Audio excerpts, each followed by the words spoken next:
চিডিল tribe সম্প্ৰদায়ৰ মানুহৰ বাবে বেয়া খবৰ। ৰিলটো শেষলৈকে চাওক। এটা গুৰুত্বপূৰ্ণ কথা কম, চিডিল ট্ৰাইবৰ সদস্যৰ ক্ষেত্ৰত হিন্দু ছাকচেছন এক্ট প্ৰযোজ্য নহ'ব।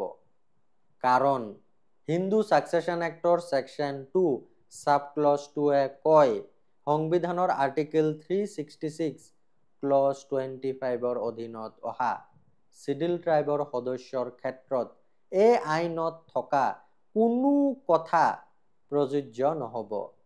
চিডিল ট্ৰাইব সম্প্ৰদায়ৰ কোনো ছোৱালী হিন্দু ছাকচেছন এক্ট মতে সম্পত্তিৰ উত্তৰাধিকাৰী নহ'ব। মানে সম্পত্তিৰ বাটোৱাৰা হিন্দু ছাকচেছন এক্ট মতে প্ৰযোজ্য নহ'ব। তেওঁলোকৰ নিজৰ কাষ্টমছ আৰু ৰিচুৱেলছ মতেহে প্ৰযোজ্য হ'ব।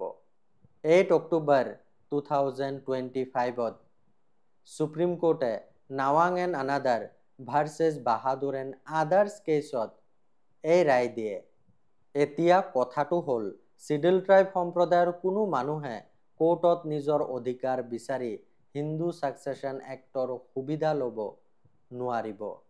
ৰিলটো যদি শ্বেয়াৰ কৰে, চিডিল ট্ৰাইব সম্প্ৰদায়ৰ মানুহৰ বহুত উপকাৰ হ'ব। এনেকুৱা আপডেটৰ কাৰণে মোক ফ'ল' কৰিবলৈ নাপাহৰিব। ধন্যবাদ।